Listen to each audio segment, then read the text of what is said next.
Hey guys, what's up? Bryan here. Thanks for tuning in today. Every once in a while you get somebody coming through and actually requesting a video, and that's what we're doing today.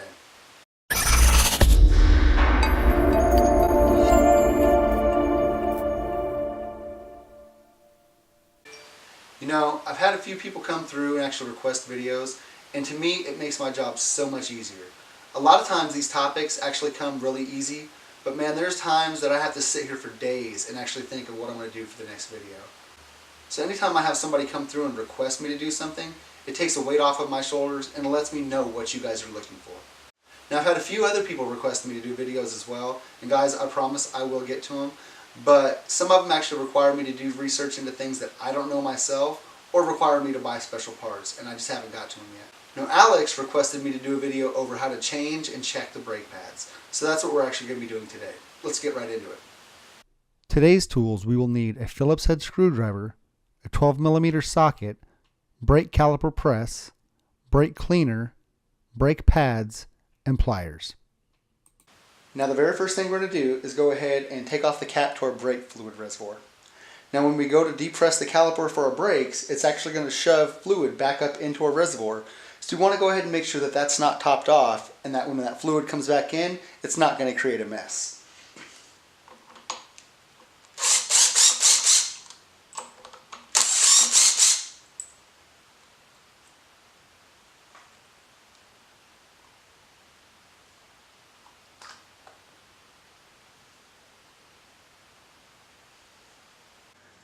Now we can actually see that with my cap off, I've got quite a bit of room there. I've got a good probably inch from the fluid level to the top. So that should give me plenty of room for that fluid that's in the lines to actually back up into that reservoir.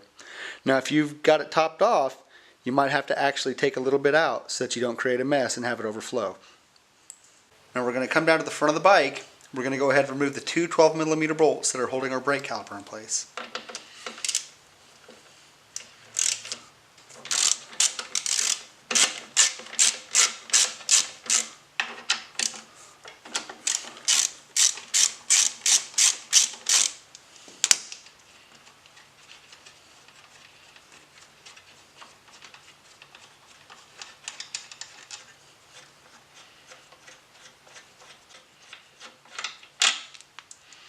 Now from there you should be able to go ahead and just kind of wiggle it off.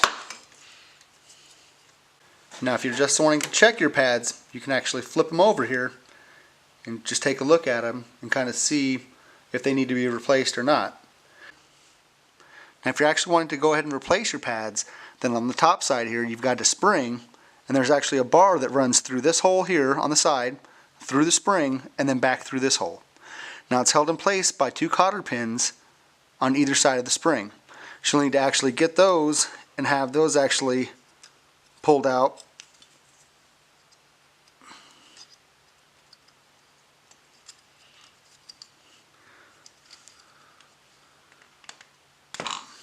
And I just like to use a small little Allen wrench. That way it kind of gives me the angle to get up underneath of it, and it also keeps me from hopefully flinging it off into the distance somewhere and I don't really lose it.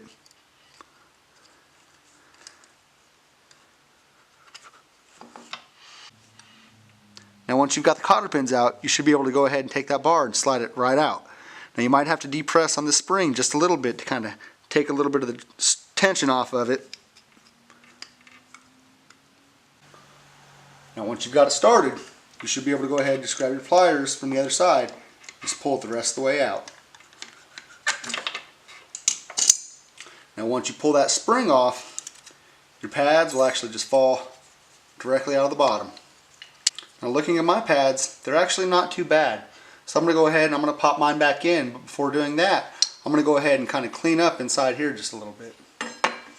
Now if your pads looked okay, you're able just to go ahead and slide them back in, but if you actually have to replace them, you're going to have to go ahead and push your pistons back in.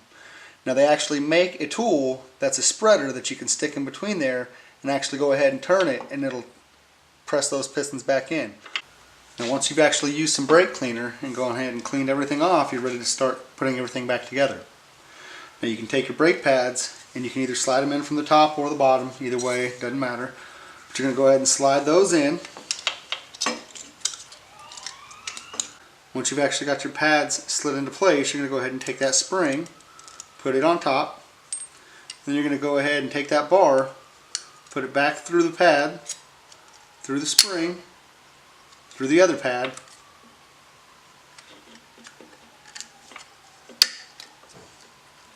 and then back through that hole.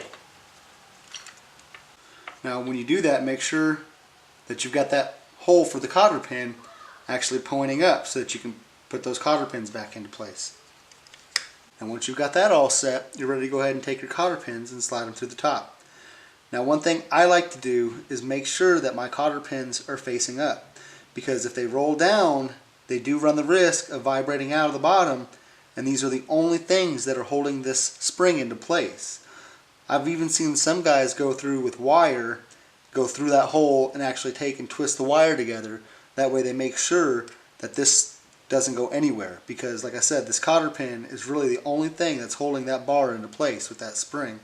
So you want to make sure that you've got that in there nice and right. And once you've got your cotter pins in, you're ready to stick the caliper back onto the rotor. Now go ahead and flip it over. Make sure that your pads haven't screwed together and that there's enough room to slide in between there.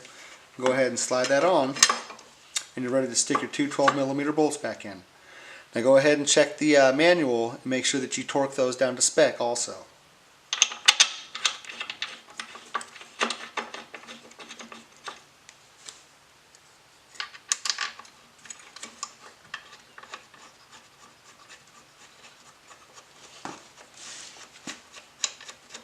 Now once you've got your side back on, remember the Warrior does have two of them, so you're going to go ahead and jump over to the other side and do the same exact thing.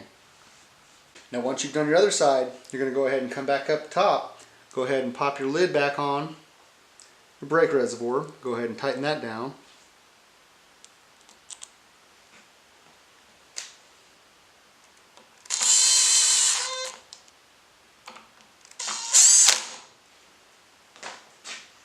And then from there you're going to go ahead and depress your brake lever a few times until you build pressure back up in those lines.